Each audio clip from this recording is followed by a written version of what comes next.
नमस्कार, जय हिंद दोस्तों। मैं अपना यूट्यूब चैनल में आपका स्वागत करता हूं। मैं आपका दोस्त एजे।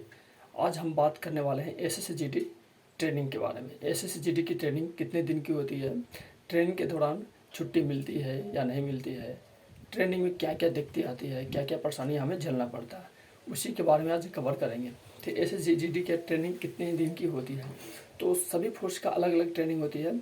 CISF, ITBP, BSF, CRPF, Assam rifle, तो सबकी अलग अलग ट्रेनिंग होती है। तो सब मिनिमम करीब करीब सबका 1 साल की ट्रेनिंग होती है, 52 वीक 44 वीक की, जिसमें संडे हटा दिया जाए तो करीब 1 साल हो जाती है। अगर ट्रेनिंग स्टार्ट होती है तब से 1 साल के अप्रॉक्स हो जाती है। और सिर्फ सीआईएसएफ का ट्रेनिंग कम दिन की होती है, उसकी 36 वीक की ट्रेनिंग होती है। बाकी सब का फोर्स का करीब करीब 1 साल, सीआईएसएफ को छोड़कर। SSP, ITBP, BSF, CRPF, Assam rifle, सबकी छुट्टी ट्रेनिंग इतना दिन की ही होती है। ये तो हो गई ट्रेनिंग की बात है कि करीब करीब सबका 1 साल ट्रेनिंग चलती है। उसके बाद आते हैं छुट्टी के बारे में कि ट्रेनिंग के दौरान छुट्टी मिलेगी कि नहीं मिलेगी, मिलेगी तो कितने दिन की मिलेगी, ये सब क्वेश्चन आते रहते हैं। तो ट्रेनिंग के दौरान आपको छुट्टी नहीं मिलेगी। जब ट्रेनिंग आधा खत्म होती है तो 15 दिन की छुट्टी मिलती है हर फोर्स में, चाहे वो सीआईएसएफ हो चाहे सीआरपीएफ हो। तो हर फोर्स में आपको छुट्टी मिलती है 15 दिन की, आधा ट्रेनिंग खत्म होने के बाद, जिसे मिड टर्म बोलते हैं। माइंड रेस्ट के लिए छुट्टी मिलती है 15 दिन की, जिसमें सिर्फ संडे वनडे कुछ नहीं मिलता। ओनली संडे भी जिसमें शामिल रहती है। टोटल 15 दिन होती है संडे मिलाकर। ये तो छुट्टी की बात है। अगर इमरजेंसी आ गई, कुछ अचानक एग्ज़ाम हो, तो छुट्टी मिल सकती है। वो अपने फोर्स पे निर्भर करता है और डीआईजी वहाँ के जो है, वहाँ के ऑफिसर पे निर्भर करता है कि आपको छुट्टी मिलेगा या नहीं मिलेगा। तो वो इस मामले में कुछ कहा नहीं जा सकता, क्योंकि मेरे टाइम में किसी को छुट्टी मिली थी, ज़्यादा इमरजेंसी हो गया, ऐसी कुछ कंडीशन होती है। अगर छुट्टी आप बीच में ट्रेनिंग के दौरान आप 6 दिन से बाहर आते हैं, ट्रेनिंग से 4 दिन से अगर बाहर आते हैं मतलब, तो आप ट्रेनिंग से बाहर मतलब बाहर कर दिया जाएगा। ट्रेनिंग से आप ट्रेनिंग फिर से आपको स्टार्ट करना पड़ेगा। इसलिए जो वहाँ के ऑफिसर आते हैं, जो उस्ताद रहते हैं, वो नहीं चाहते हैं कि ट्रेनिंग से बाहर आए। कोई नहीं चाहता ट्रेनिंग फिर से करना पड़े, क्योंकि सबसे मुश्किल पल होती है ट्रेनिंग की। उसके बाद फिर अपनी छुट्टी प्रॉपर फैसिलिटी मिलने लगती है, इसलिए चाहता है कि किसी प्रकार से पूरा कर लें। तो कोई नहीं चाहता।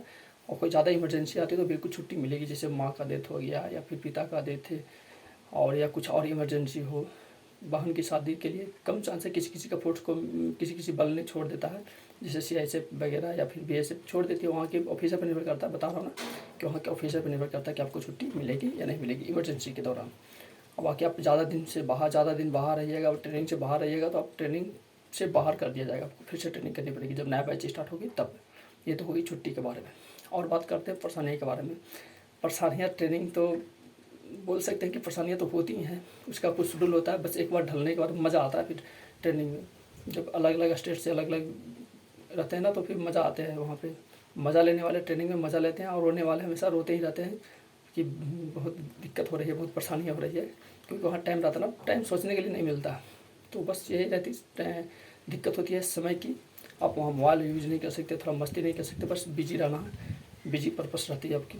सुबह 4 बजे उठना, 4 बजे से लेके दोपहर खाना तक पे आपको बिल्कुल टाइम नहीं मिलेगी। लंच ब्रेक आपको ट्रेनिंग ग्राउंड में ही करना पड़ेगा लंच। और खाना खाने के लिए दोपहर को आपको आना पड़ेगा रूम में। उसके बाद फिर से वापस आधा घंटा 1 घंटा आपको टाइम मिलेगी खाना खाने के बाद, फिर आप वापस ट्रेनिंग ग्राउंड में। और फिर वापस वहाँ फटिंग वगैरह करते हुए शाम को वापस आइएगा 6-7 बजे आसपास। खाना खाइए, फिर रोल कॉल, फिर 9, मतलब आपको करीब करीब 10 बजे के आसपास छुट्टी मिलेगी नहीं। पूरे दिन की थकान के वजह से 10 बजे जो नींद आएगी ना, आपको बहुत गहरी स्वर्ग का नींद माना जाएगा। आपको कितनी गहरी नींद में सोइएगा, कहीं आपको कुछ नहीं दिखेगा सोने के अलावा। तो सुबह फिर 4 बजे उठना, आप ये दिनचर्या चल जाती है। कुछ दिन शुरुआत में दिक्कत होती है कि बहुत दिक्कत है, क्या करें, छोड़ने का दिल करता है। जो लोग थोड़ा सोचते हैं इससे बढ़िया हम कर सकते हैं, तो बहुत लोग चले भी जाते हैं। बट थोड़ा सा जो सह लिया ना फर्स्ट में 5 दिन, तो फिर मज़ा लेगा। अगर हर कस्टमर अगर मस्ती ढूंढ के, अकेले तो है नहीं वो करने वाले, तो मज़ा आता है करने में। अगर इंजॉय लीजिएगा तो कोई प्लेसमेंट भी मिला तो मज़ा लीजिए, तो मज़ा आएगा। बाकी दिक्कत नहीं है। दिक्कत है फिर समय की, आप नहीं कर पाइएगा। मतलब कोई चीज़ मोबाइल, जैसे आप घर पे हैं, पढ़ते थे या फिर तो जब मन है अपने हिसाब से करते थे, बट वहाँ अपने हिसाब से नहीं, फोर्स के हिसाब से चलना पड़ता है, इसलिए थोड़ा दिक्कत होती है। और कोई दिक्कत नहीं है, मज़ा लीजिए। जब आपको मिड टर्म मिलेगी, जब ज्वाइनिंग कीजिएगा, तो आप तो शुरुआत के 1-2 महीने तो पता नहीं चलेगा, मज़ा आएगा। जब मिड टर्म आइएगा तो फिर अजब सा फीलिंग होगी, फर्स्ट टाइम 3-4 महीना, मतलब 4 महीने के बाद लगातार 4 महीने लगातार कैंप पे रहने के बाद पहली बार में जब घर पे जाए तो अलग सा फीलिंग होगा, खूब बहुत मज़ा आएगा। अगर मज़ा लीजिएगा ट्रेनिंग में तो बहुत मज़ा लीजिएगा वो, क्योंकि ट्रेनिंग का पल कभी भूलिएगा नहीं। आज तक जितना भी लोग हैं ना, पुराने लोग हैं जो अभी भी याद करते हो पल को, ट्रेनिंग को, कि बेसिक ट्रेनिंग बहुत मज़ा था। इसलिए इन्जॉय लीजिएगा ट्रेनिंग, जब ज्वाइनिंग कीजिएगा तो बेसिक ट्रेनिंग में खूब मज़ा लीजिएगा, क्योंकि वो यादगार पल होते हैं, फिर वो दोबारा पल आपको नहीं मिलने वाली बेसिक ट्रेनिंग की। ठीक है दोस्तों, तो इससे यहीं पे वीडियो को ख़त्म करते हैं, वीडियो लंबी हो जाएगी। फिर कभी आप बात करेंगे और कुछ बात लेकर, किसी चीज़ की प्रॉब्लम को लेकर। तो चलिए चलते हैं। जय हिंद।